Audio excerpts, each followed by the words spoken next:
Les poivrons farcis à la feta ou piperies yemistes me feta, ce sont des poivrons farcis au fromage avec de la menthe pour la fraîcheur et en option quelques pignons de pain grillés pour le croquant. Une recette qui sent bon l'été et super facile à préparer, alors allons la découvrir sans plus tarder.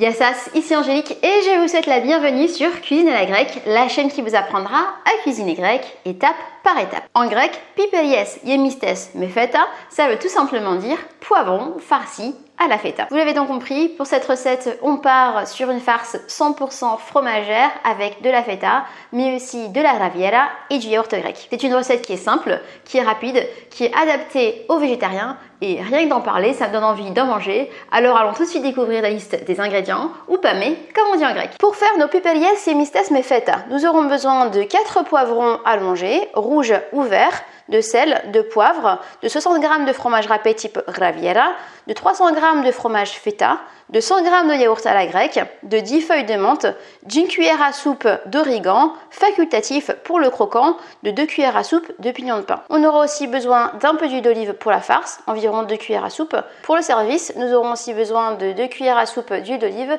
et de crème de vinaigre balsamique. Je vous souhaite la bienvenue dans ma cuisine, dans laquelle nous sommes prêts à démarrer la première étape qui va consister à préparer la farce. On va commencer par les feuilles de menthe. On va les émincer. Ce que j'ai fait pour que ce soit plus facile, c'est que je les ai empilées. Comme ça, je les coupe tout en même temps. Menthe coupée. On va déjà la verser dans le saladier. Puisqu'on est sur les herbes, on va rajouter aussi l'origan, le yaourt à la grecque. J'ai déjà mélangé une première fois pour intégrer mes herbes.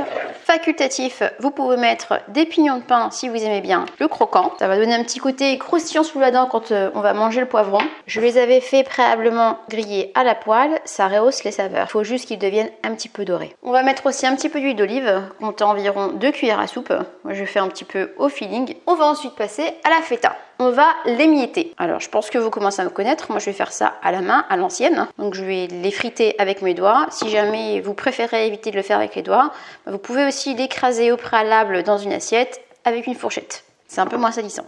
On passe au dernier fromage, la graviera. Et si vous n'en avez pas la peine d'en faire tout un fromage. Ma mère a justement un conseil à vous donner pour vous dépanner. Maman, à toi de jouer!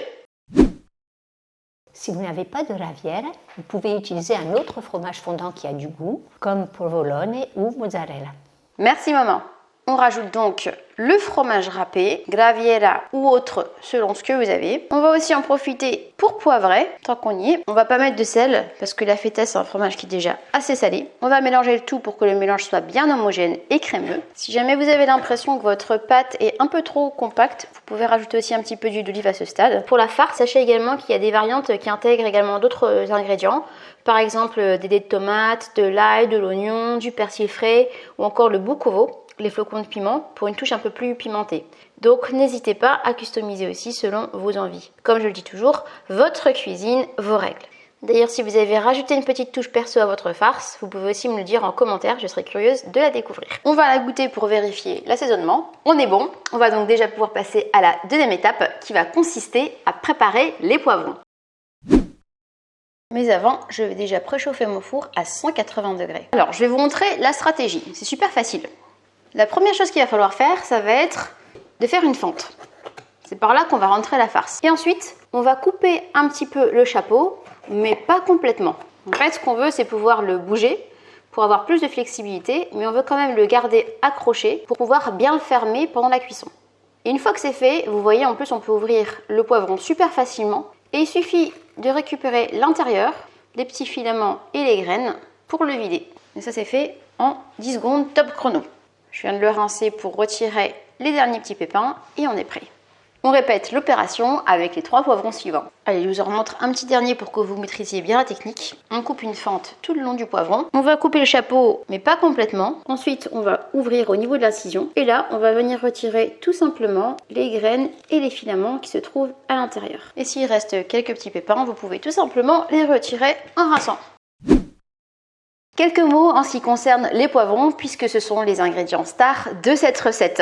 En ce qui concerne la forme, je vous conseille de prendre des poivrons de forme allongée. Ce sera plus facile pour répartir la farce, mais aussi pour les farcir. En ce qui concerne la couleur, vous avez le choix entre la couleur que vous souhaitez. Vous pouvez prendre des rouges ou des verts. La différence principale, c'est que les rouges sont généralement un peu plus sucrés. En Grèce, il est d'ailleurs coutume d'utiliser des poivrons rouges de Florina pour cette recette. Ce sont des poivrons qui sont longs et allongés et qui viennent du nord de la Grèce, de Florina justement, d'où leur nom. Ce que vous pouvez aussi faire pour une présentation plus esthétique visuellement, c'est alterner entre poivrons rouges et poivrons verts.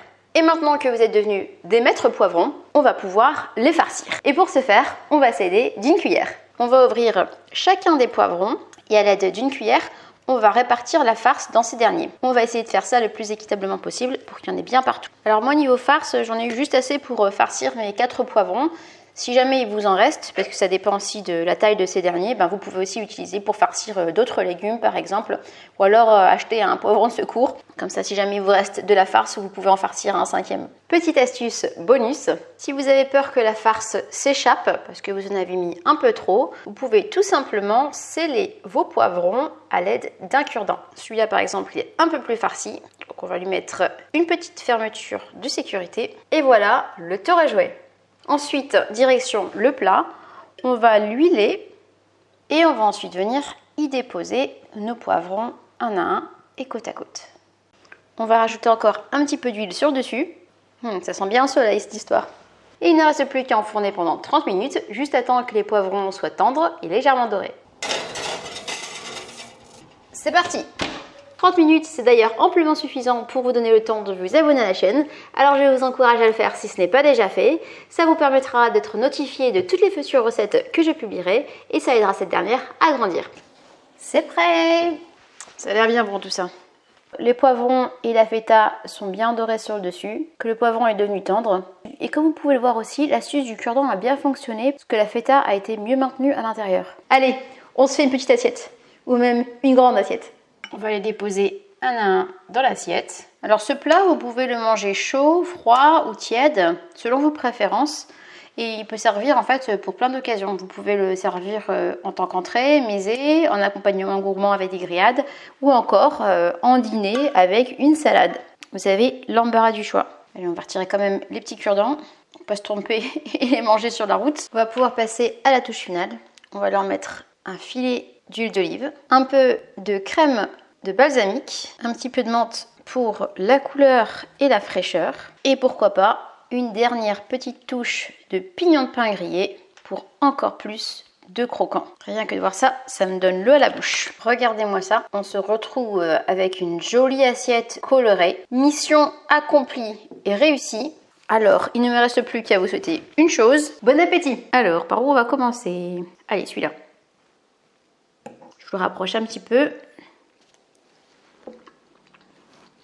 C'est fondant, on a le fromage qui vient rajouter un petit côté onctueux, on a la menthe qui rajoute son petit coup de fraîcheur, les pignons qui viennent rajouter du croquant. L'essayer, c'est l'adopter. Notre recette touche déjà à sa fin. Si vous l'avez appréciée, n'hésitez pas à me le faire savoir, notamment en cliquant sur le petit pouce vers le haut qui se trouve juste en dessous de la vidéo. Si vous souhaitez retrouver les détails de cette recette par écrit pour la refaire à la maison, rien de plus facile, il suffit de cliquer sur le lien qui se trouve dans la description. Il vous emmènera sur mon site cuisinealagrecque.fr où vous pouvez télécharger cette recette, bien d'autres encore, et aussi mon guide gratuit de la moussaka avec tous ses secrets pour la réussir. Si vous souhaitez découvrir d'autres recettes dans le même style, je vous invite à cliquer sur la vidéo qui s'affiche maintenant. C'est la recette des coloquitos keftedes ou beignets de courgettes. Sur ce, je vous dis Kali Alexi et à très vite pour une prochaine recette grecque.